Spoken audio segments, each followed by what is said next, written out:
Hello and welcome to a brand new episode of the Daily Debate. My name is Ahmed Nader and today we'll be focusing on the political life in Egypt as we recently witnessed the swearing in of the new House of Representatives with a big representation of the Egyptian youth and the female members of parliament as well.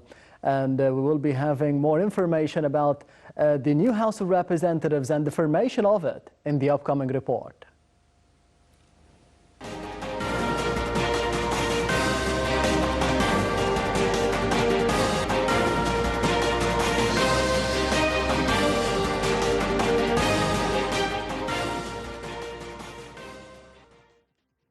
Youth have been an essential component of the 2021 Parliament as many youth candidates were put forward by the political party's Youth Coordination Committee.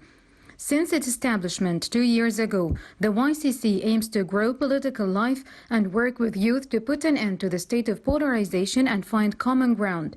The YCC includes members of 25 parties. The founding of YCC coincided with the government's increasing attention towards the youth. The YCC had a go at the Senate elections as well as when the National United Coalition included 5 young people from the YCC representing various parties. In addition, 7 members were among the 100 senators appointed by the president. In the 2021 parliamentary elections, 28 youth ran as part of the electoral list and 6 were running individually. Candidates were chosen to run based on their efficacy, and they have various specializations that will be an addition to any organization they serve. The new parliament, which held its first session last week, is also a parliament of remarkable diversity, showcasing a wide array of competencies and expertise as 13 political parties, 472 party members, and 93 independents were represented in the new parliament. This comes in addition to significant representation through female members of parliament who are of notable feature of this legislative term. The new House of Representatives is different from previous parliaments due to the diversity in political parties it enjoys. All noted that this enriches political life in Egypt and gives it a great momentum. The new parliament is the first to witness such diversity as it includes an unprecedented 13 parties and a large number of independents. The new parliament seeks to focus on providing and improving public services during the coming periods such as health and education. This does not mean, however, that the legislative aspect will be neglected, as this is just as important area of work for any parliament as monitoring public services. In the 2020 parliament, women have won 162 seats, following President Abdel Fattah el-Sisi's decision to appoint 28 members, half of them are women. These appointments ensured that women receive a high quota in the 568-seat parliament, the highest in Egyptian history of parliamentary life.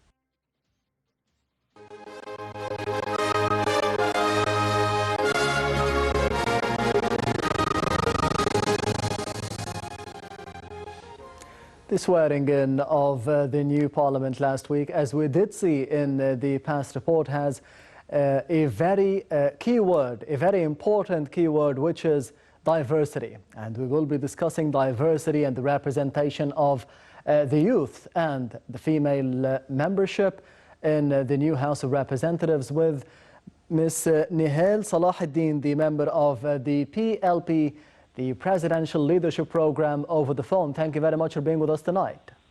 Thank you. Ms. Nihal, first of all, as the report said, that is one of the most diversified House of Representatives that we have seen in the history of Egypt. How is this evident, in your opinion, and the importance of such a factor? Thank you for letting me the chance to participate in this program. Anytime. For sure, we know that the state depends on youth for modern development plans. So President el-Sisi put youth on top of his priorities. That's why we have seen practical steps have already emerged in integrating youth people into various executive institutions. So the political leadership believes in the competence and ability of young generation to assume leadership positions and build the Egyptian state. We have seen a lot of ministers and governors reshuffle, including actual representation of youth.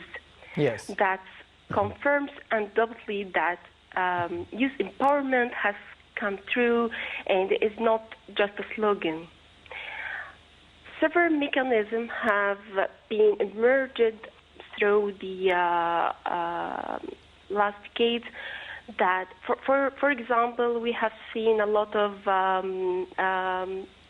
activities of young representation, like the Potential Leadership Program, for example. As you have known that the aim of this program is creating a strong and rich base of youth competences in order to be eligible for political, administrative, and community work in the country. Also, as you have know that the National Training Academy also, which aims to meet the human development requirements of youth cadres in all sectors of the country and upgrading their capabilities and skills. The Egyptian Youth Conferences, which we are the channel to communicate with youth to know their proposals, development of the Egyptian state. Currently, we have seen in the Parliament 2021 a huge representation and wide representation of youth, which was remarkable diversity. We have seen the participation of new political entity, which is the Coordination Committee of Party Youth Leaders and Politicians. Yes. Who believe that their experiment will. How did you see the performance of the members of Parliament relating to the CPYP in the first week? I believe that they will enrich political life in Egypt by advancing youth political leaders and equipping them to participate fully in political and decision-making process.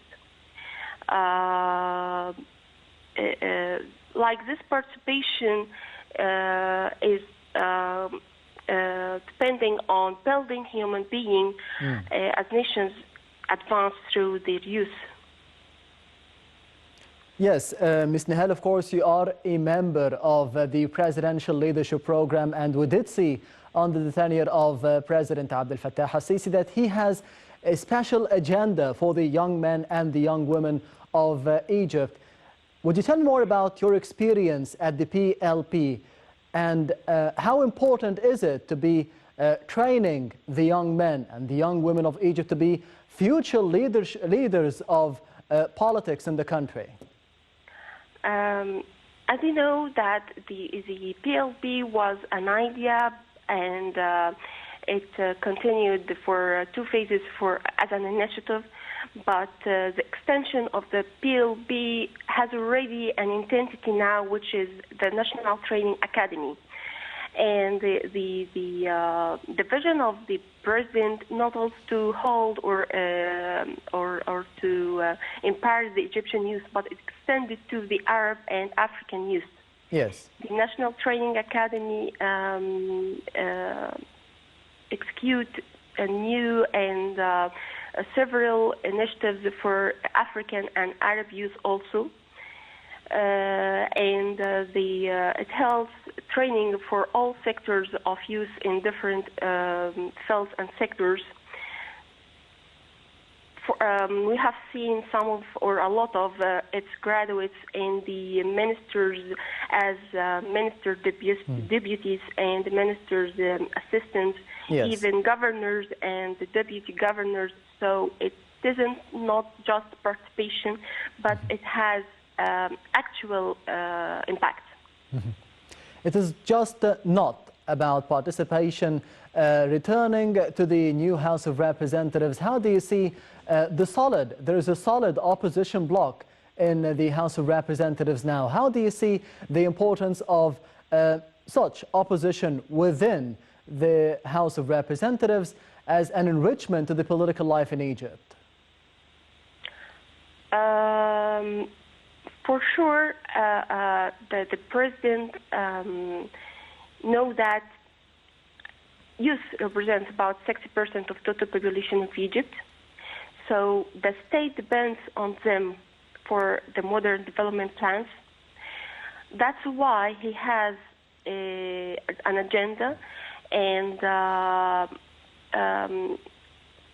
through different mechanisms, he empowers youth. He wants to assert that their competences has come true, and or they have actual effort. Yes.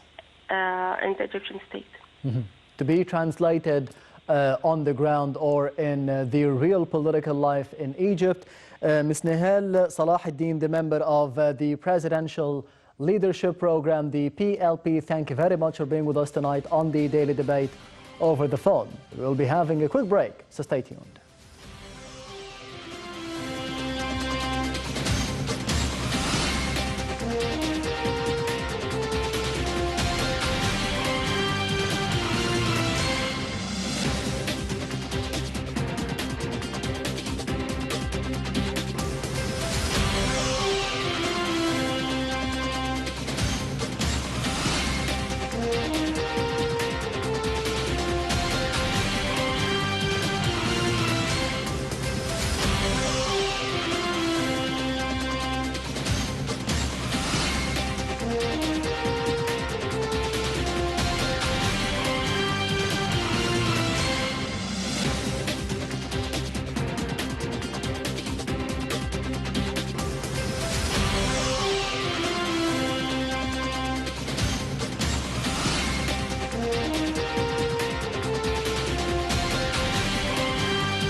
The history of the Egyptian parliament, the representation and the voice of the Egyptian people, as we did see in the past break. Right now, I'm honored to be having with me over the phone Dr. Amr Saleh, the professor of political economy. Thank you very much for being with us tonight on the Daily Debate. Thank you. Pleasure is mine. Thank you. Dr. Amr, first of all, diversity is the key word, of course, of the new House of Representatives, but I would like to ask you about the representation of women and females in general in the new House of Representatives. How do you see it, especially with the decisions made by President Abdel Fattah al-Sisi to be appointing about 16 or 15 members of parliament who are females? Yeah, actually, it is a new phase in the political history of Egypt, especially after several years of debates and several years of very hard work concerning political reforms and economic reforms. You know that after 2011, we had a difficult time, very tough time. Egypt was struggling to reach stability, to reach economic stability and political stability, and we had some concerns and remarks from the World Bank and from the IMF and from financial institutions that we are lacking of stability and political, truly political, mainly political stability. but after 2013, the country was engaged in an economic reform program that needed an enormous consultative process and also agreement from the population. That was really a key factor for the success of the Egyptian political and economic reforms. And that's why we come back to this step today, which is a new chamber, a chamber that represents new blood for Egypt, a new hope, especially a new hope after the tough moment that we have seen during the last year after the 2011 event. And, we remember that at that time, some political spheres in the United States and in Europe were saying that we need economic and political new regime, and that we need more democracy, and that we need a more open environment in Egypt. We knew that this is needed, but the priority was to engage an economic reform in the country and then reach economic stability and political stability, because you have reached 2011 a very difficult rate of growth, which was around 1.8% economic growth, which is a catastrophe. Stability, you needed political stability, you needed economic stability, and we have said that let's reach, first of all, economic stability, and then we will reach furthermore political stability and political reforms. And therefore, we come now, and we come today to this chamber, which is really new blood, which represents a hope for Egypt, which is, I do consider, which is one of the results of the political and economic stability that Egypt has made during the last 4 or 5 years. Yes, the stability, as you mentioned, Doctor, in terms of the economy and politics under the tenure of President Sisi since 2014, led to the diversity of representation. How do you see the importance of a diversified representation of the Egyptian nation in this new House of Representatives? Yeah, this is a very important point, because as I have said before, in any economic reforms, in any economic success, in any economic policies, you need a consultative process. You need a social agreement. You need consensus, and you cannot get a consensus without representation of all the spheres and the segments of the Egyptian population. And that's why we have said that that having a new chamber like this chamber is important for the continuation of the reform, because as you know that we have reached in 2019, we have reached a very important, was a success story, by the way, reaching 6.5% of economic growth after having failed for several years after 2011. And the question raised: are we going to continue? Are we going to reach more steps? Are we going to create more economic growth? Well, the question was yes, but the answer also the answer was yes, for sure. But the answer also that yes, but we will continue it, not only in the way of creating more economic reforms, yes. More economic growth, more job creation, but we will continue in creating a political environment that would needed and that was going to be needed and that is needed for the economic stability of the country, because you cannot separate the political dimension from the economic dimension. And I'm really very glad that we see in this chamber, we see this representation that I think that is unique in terms of the representation of the women, the young people, the young generations, and also the this mosaic of sectors that are represented in this chamber. I think it's an amazing success story to see all those figures and the young people represented. I have seen figures from the sports field, from the universities, from the Egyptians living abroad, young people working in the media. I think it was great. This is great to see this representation, and to see also eminent figures and young people that are really dynamic and that represents really a hope for the political stability and economic stability of the country.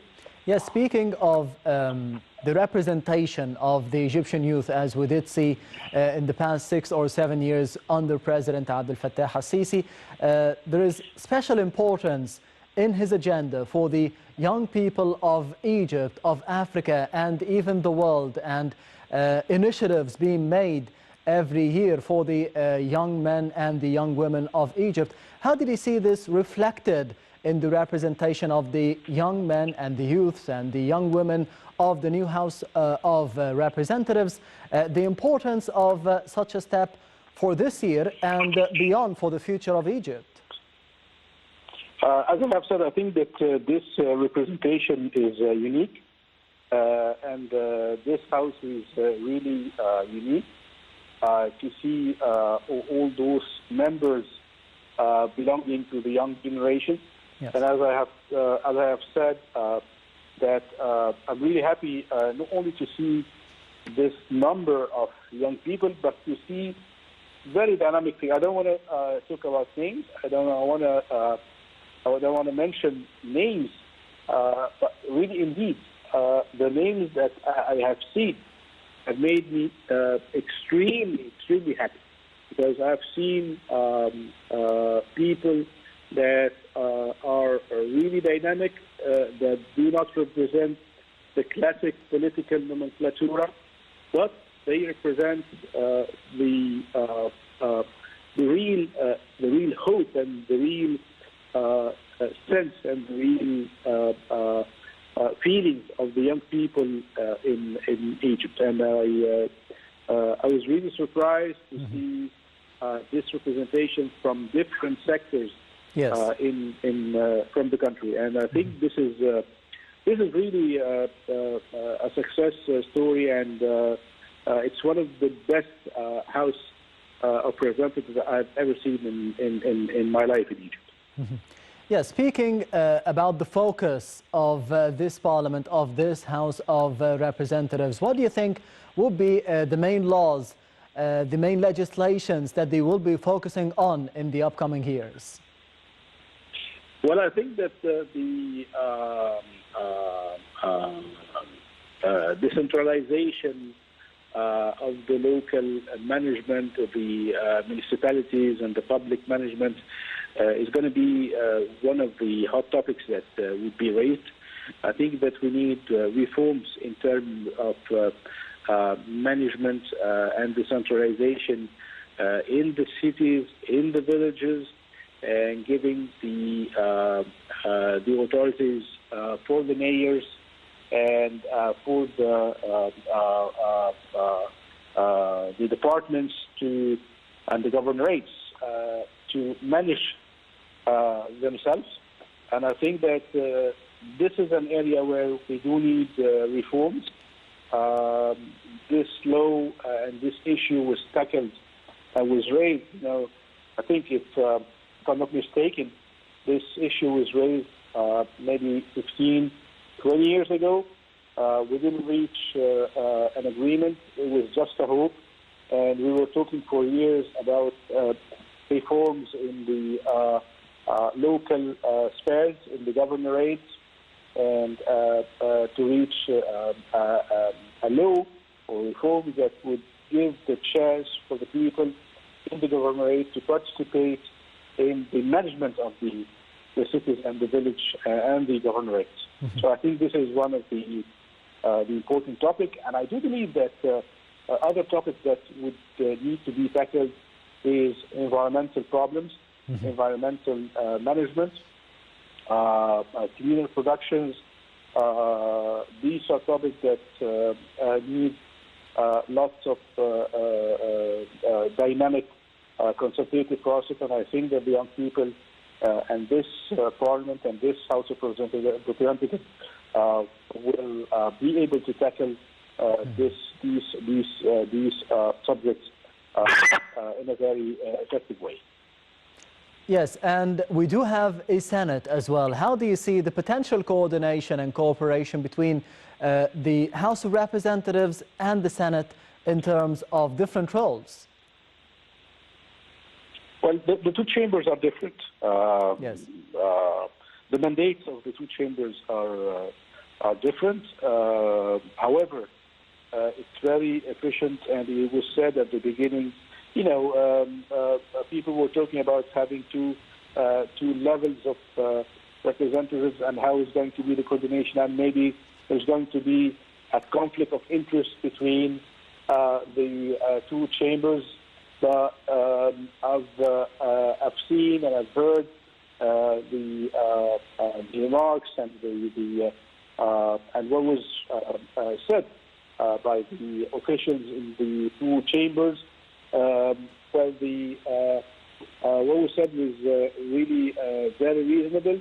There was a lot of wisdom, and the echo that we heard from the two chambers about the need for political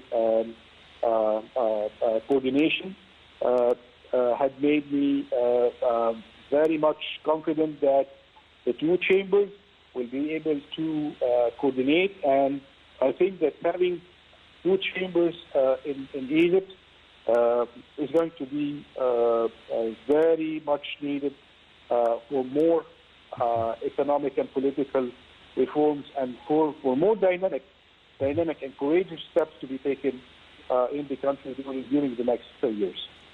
Yes, in the past week we've seen the formation of several specialized committees with a big representation of the CPYP, the Coordination Committee of the youth party leaders and politicians. How do you see those performances in the first week of swearing in?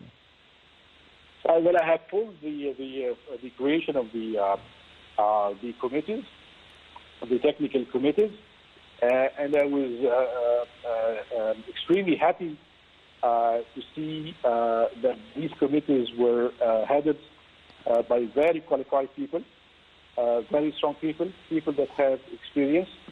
And my opinion is from the creation and the formation and the constitution of these committees and the members of these committee and the head of this committee. I think that this committee will be very much effective in raising and studying and examining the technical issue that will be raised and presented to the Parliament. So, coming back to your question, yes, I've took a look at the committees. I'm very happy of the background of the members and from the head of the committees that are really very much qualified for leading these committees. Yes, Dr. Amr Saleh, the Professor of Political Economy, thank you very much for being with us tonight on the Daily Debate over the phone. And we will be heading for the second report of the evening about more information about the new House of Representatives, so stay tuned.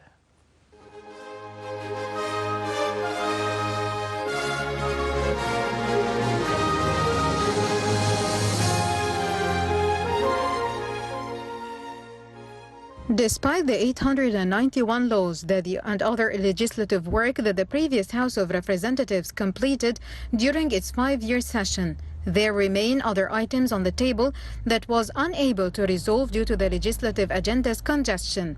Among these legislations are laws related to religious affairs and endowments, including draft laws that were discussed by the Parliament's Religious Committee during the first legislative term. These remain unresolved, with other drafts submitted by the government and others submitted by MPs. The most prominent laws that will come at the top of the legislative agenda for the new parliament include reforming the legislative and institutional system, organizing the relationship between the owner and the tenant, the issuance of the law of personal status law to control the family system, the issuance of Localities Act, and the amendment of the investment law. Also among the laws pending on the list of the new parliament is a draft law relating to organizing media appearances for clerics, a draft law to establish a union for authorized notaries, a draft law to establish a union for religious chanting, and a draft law to establish a charitable endowment fund. After the election of the Parliament Speaker and the specialized committees, the legislative work will witness fruitful coordination and cooperation between the two legislative chambers, the House of Representatives and the Senate. Cooperation between them will enrich parliamentary work at all levels, whether relating to the legislative agenda or international forums. This is due to the large expertise in the two chambers, which will help in various fields. The 2021 Parliament has great tasks and must respond to the demands and aspirations of every Egyptian citizen. This should take place by the Parliament's adopting policies, laws and legislations related to economic and social aspects that reflect positively on the standard of living for citizens. This should also aim to reduce their burdens while moving towards greater development. The Parliament will have a pivotal role during the coming period, especially as it enjoys pluralism and the representation of groups of youth and women.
Welcome back. You're still watching the Daily Debate. As we did see in the past report, the main challenges, the main agenda for the upcoming House of Representatives, the roles, the laws, the legislations that should be passed in the upcoming months and years with this new House of Representatives. All this and more will be discussed over the phone with Engineer Ahmed Al-Dab'a, the political analyst. Thank you very much for being with us tonight on the Daily Debate.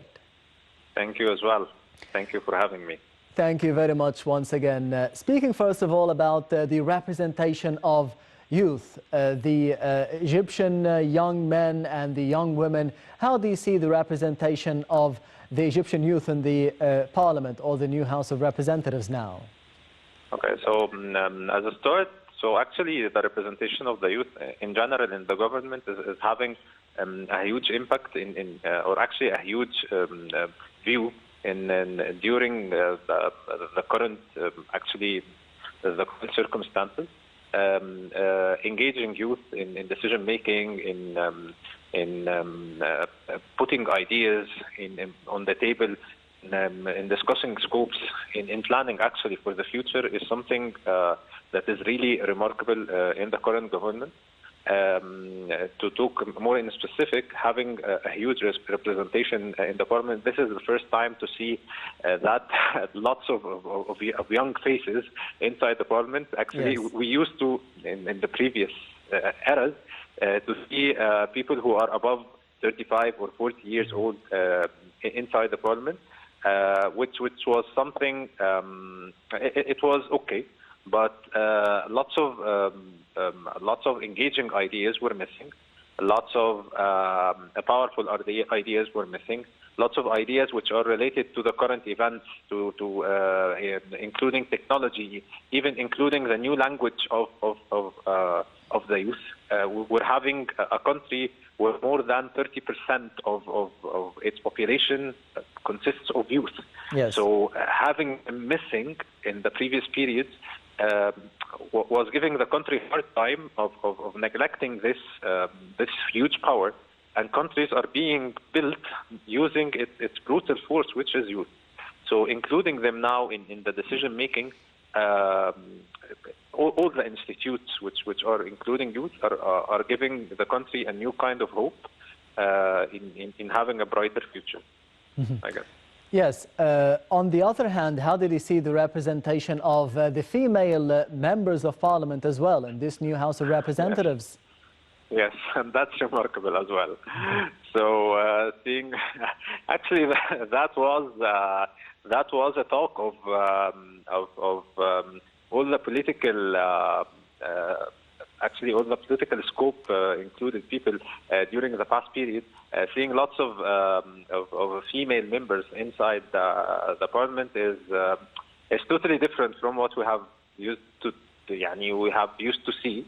Yes. I believe this as well is something great, because it will give us a different point of view about whatever we're seeing. We're moving away from having a male-dominated society into a collaborating society.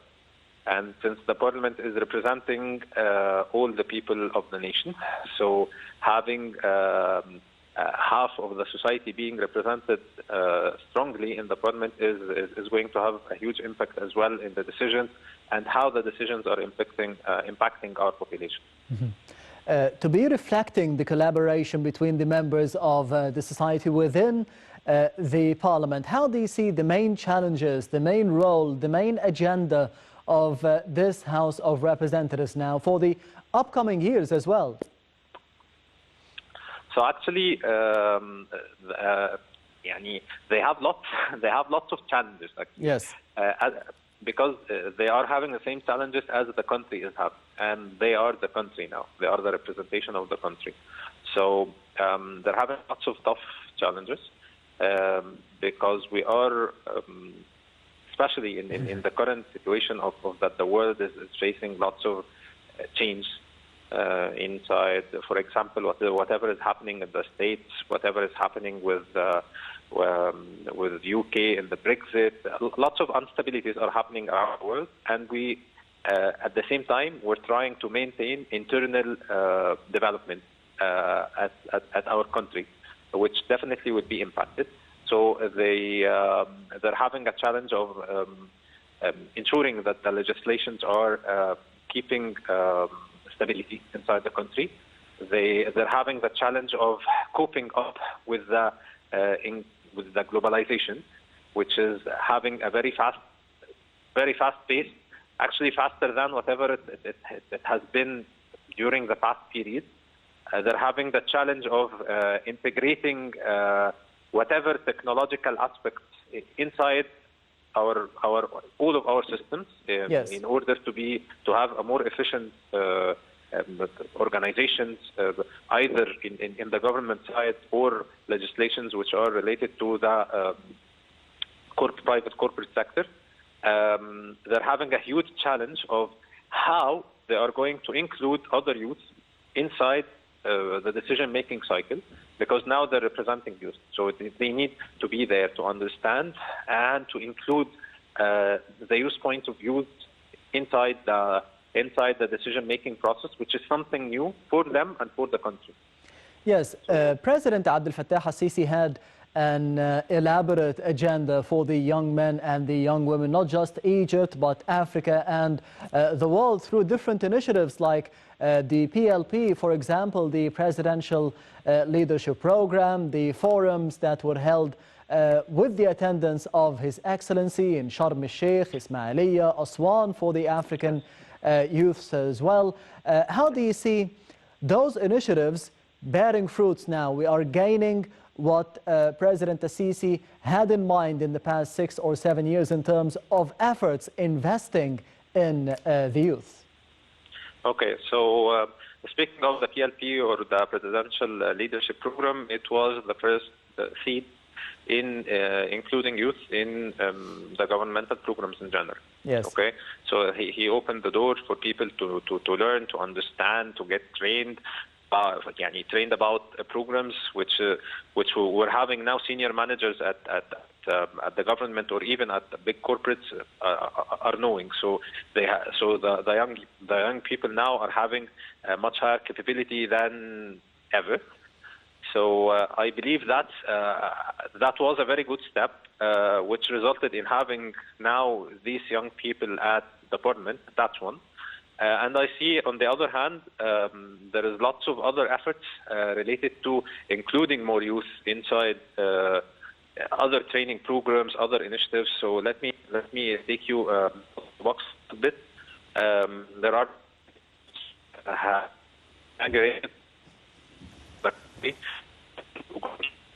Yes, I think we're losing you, Engineer Ahmed Al-Daba. Can you hear me? Yes, you can hear me? Yes.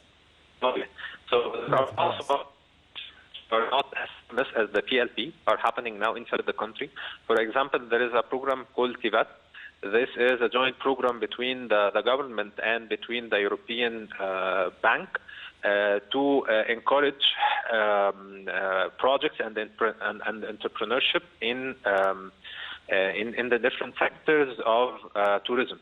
Okay, so this is one of the programs which Yes. is including lots of youth to develop projects in one of the very important sectors of the country, and lots of other programs in that aspect.